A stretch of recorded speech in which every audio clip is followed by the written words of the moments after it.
Christophe, évidemment, était tout oui hier soir.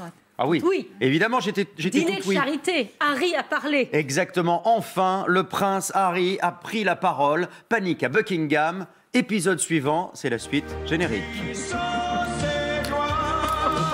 Alors que tous les Anglais se passionnent pour l'affaire depuis des jours et qu'on a appris ce week-end qu'un accord avait été trouvé, je vous en parle dans une seconde, le prince Harry s'est donc exprimé publiquement pour la première fois depuis le début de l'affaire. Il présidait donc un gala de charité hier soir. Eh bien, Harry est triste. Regardez. C'est avec grande tristesse que j'ai fait ce choix. La décision que j'ai prise pour ma femme et moi n'a pas été prise à la légère, mais après des mois de pourparlers. Je n'ai pas toujours bien fait les choses, mais là, je n'avais pas d'autre choix. Vous avez remarqué, hein, on a écrit duc de Sussex pour indiquer son statut, car il n'est désormais plus prince. Ça fait partie de cet accord absolument radical qui a été trouvé ce week-end avec la reine. Meghan et Harry vont perdre de l'argent, ça c'est clair, beaucoup d'argent. D'abord, ils s'engagent à renoncer officiellement à leur titre royal, je vous l'ai dit. Ils ne sont plus prince ni princesse. Ça veut dire 4 millions de revenus annuels en moins. Voilà, tac. Alors, ils pourront toujours être appelés duc et duchesse de Sussex pour le symbole, parce que ça fait joli quand même.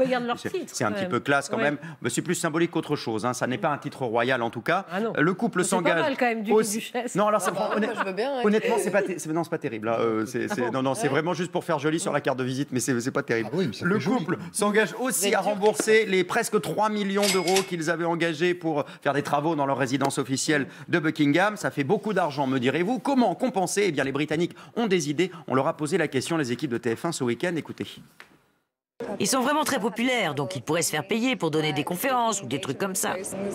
Ils ont déjà beaucoup d'argent en banque, donc ils n'ont aucun problème. Ils vont peut-être vendre leur histoire aux médias. Voilà, il y a plein de possibilités pour gagner de l'argent. Je précise que le prince a également une partie de l'héritage de Lady Di, c'est plus de 10 millions d'euros. L'allocation que lui donne son papa de 3 millions d'euros par an, là, on ne sait pas encore. C'est en discussion et justement, les tractations doivent reprendre aujourd'hui entre le prince et le prince Charles, entre le prince Harry, le duc Harry et le prince Charles. En tout cas, ce qui est sûr, c'est que la vie de château va continuer. Regardez ces images. Voici la demeure que devraient acheter Harry et Meghan à Vancouver. Selon le quotidien britannique The Sun, c'est une propriété de 600 mètres carrés avec vue sur l'océan Pacifique. C'est cette maison qu'a visité Meghan il y a quelques jours au Canada pendant que Harry était en train de négocier. Maison estimée à 25 millions d'euros. Voilà, ça fait quand même une certaine somme.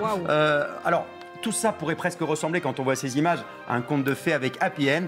Eh bien, c'était sans compter sur les rebondissements dans la famille royale, toujours. Regardez ce monsieur, vous le reconnaissez, c'est le papa de Meghan. Comme dans une série, il y a toujours le méchant qui arrive au dernier moment, vous savez, pour faire tout capoter. Le papa un peu trash, ancien alcoolique, toujours prêt à dire une bêtise pour ruiner la belle opération de com de sa fille et de son gendre. Eh bien, il a répondu à une interview ce week-end pour dire tout le bien qu'il pensait de sa fille.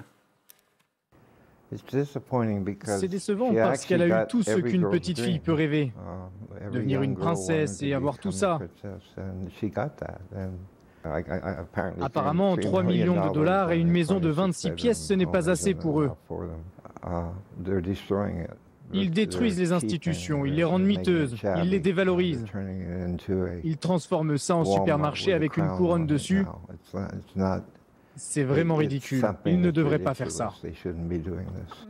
Ben voilà, mais c'est ça qui est génial avec la famille royale. Il y a toujours des rebondissements, on ne s'ennuie jamais, c'est un vrai feuilleton. Voilà, puissance et gloire, drame à Buckingham. On attend le prochain épisode avec impatience, hein, vraiment. Merci.